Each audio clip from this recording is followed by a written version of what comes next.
What's happening, guys? Billy Davidson here. Davidson Pressure Washing, Painting, Parking Lot Striping. Y'all know the deal. I want to show you what we're doing here.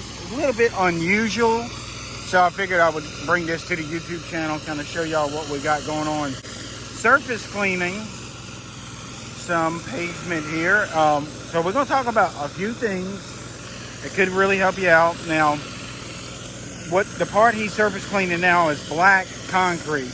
The reason why I know it's black concrete because I made it black before, and right here on the edge of it is blacktop or asphalt.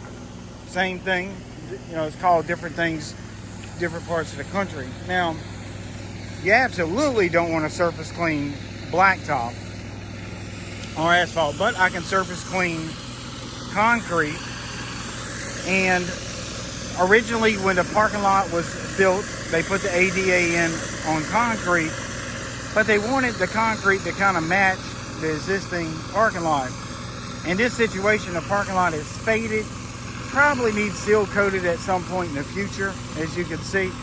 But for now, we're going to repaint this black concrete with a Set Fast product from Sherwin-Williams, probably a solvent base. It's what I've used before, and what we're doing now is prepping it with this surface cleaner. The surface cleaner is 16-inch.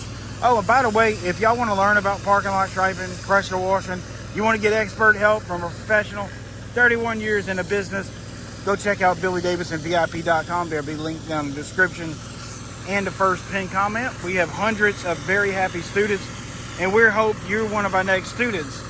Each membership comes with a lifetime membership, any course that you purchase on there, and also some free mentorship from me personally, and I give out my phone number inside the course so you can shoot me a call or text anytime you need some help. So getting back to this 16-inch surface cleaner, 3,000 PSI, we basically prepping this concrete so we can repaint it. Now I'm going to give you a little tip and trick here towards the end of the video on whenever we're going to repaint it.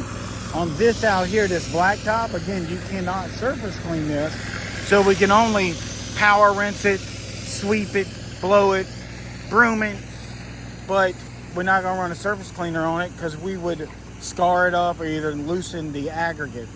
So this out here, these lines are going to be prepped again gently with a, you can put a 100, 200 PSI on it with some soapy water. Don't want to use any degreaser, broom, brush, scrub brushes, whatever you need to get it prepped so it will accept the paint. Of course, this out here, this concrete, we can throw pretty good heavy pressure at it and hammer down on it. Now, when I go to repaint this, all my ADA is going to be covered up. And I don't want to have to do a new layout on it because it takes extra time. So what I'm going to do is I'm going to tape the inside edges of these blue lines, and not every one of them, I'll probably do a few of them just so I'll have my markers. When I do this, I'll tape the inside of it so the tape will stay from on the inside the field, so on the blue only. That way when I repaint it black, I can pick my tape up and I can see where my blue was before. As far as these handicap symbols, I'm just going to paint over that. I'll recenter that. That's no problem. But to keep from having to lay out this ADA again, just throw some tape down, and once you paint over it, you'll be able to see where your blue lines were. Now, you don't have to tape the whole line, the entire line, just the edges of them on the inside. So basically, my tape is going to run on the inside of these lines, and kind of look through the camera view here, on each edge. Paint over it, pull my tape up. Now, this will probably be painted black because I'm not going to tape the whole line, but at least I know where my edges are, and I can pop a few chalk lines. I won't have to pull up tape measure and try to reestablish everything. So that's what we're doing. Also, first, before we got started here, I treated it with a SH and a degreaser, kind of get it agitated a little bit with a push broom, and then go over it with a surface cleaner. Then we're going to power rinse it off, let it dry. The hotter it is, the better, especially when you're painting black. And guys, let me tell you, that black dries so fast once you get it down. So pour small amounts into a bucket, roller, like a 9-inch 3/4 inch roller on a stick. You can roll this out in about 15-20 minutes. But seal your bucket up. So if you get 2 5-gallon buckets, you got 5 gallons of your Set Fast product.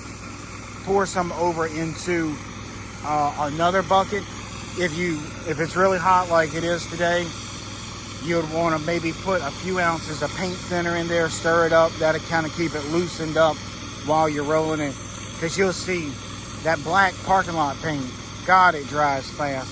The white will dry in about, I would say, 90 seconds out here today. So the black is going to probably dry within 15, 20, 30 seconds. And also it'll try to dry on a roller and it gums up your roller. So work in small amounts, put a little bit of paint thinner in it. It's not going to hurt anything. And go at it and work in a section. And on this too, you may have to cross roll it, cross hatch roll it. Also, we're not going to spray this because we want to mix a sand inside of the paint, because we have such a broad area to paint. If we don't mix sand in it, then we become a slip hazard. Same thing if we had blue boxes down, we'd want to put a little sand in those as well, because you have, a 4x4 box or a 3x3 box, whatever box you're painting, becomes a slip hazard, and some unknowingly person comes along there, hits that wet paint, and slips. So, or not wet paint, but paint that's wet from rainfall, so it becomes slippery. So, same thing with the black, we'll put sand in it. Actually, I can still feel a little bit of sand grit in this, and this was 3 years ago when we done it. So, once you mix your sand in your paint, then you can roll it, 3/4 inch roller. Use a stick, 9-inch roller frame. Go at it. If you had a couple rollers, you can do a section like this pretty easy, 2 people in a few minutes. Now, what I like to do, per gallon of paint I like to mix about 4 ounces of sand in it. So you can get you a little cup, and measure it out and kind of stir it in. And that sand will get suspended in that parking lot paint. And as it dries, it will leave a gripped surface. You also could use another product as an additive that you can mix with your paint. Either one is pretty good. I prefer the sand. It seems like it holds up better. So anyway, guys, I just want to show you what we're doing, why we're doing it, how we're doing it. I know y'all can go out there and make a freaking killing parking lot striping. All over the country it's needed. I've talked to people on the West Coast, the East Coast, North and South parts of the United States, even our Canadian buddies. They're swamped with parking lot striping. So if you looking to get into it, again, check out BillyDavidsonVIP.com. Again, that's BillyDavidsonVIP.com. There'll be a link down in the description. There'll be a link down in the comments below. And I hope to see you in the next video.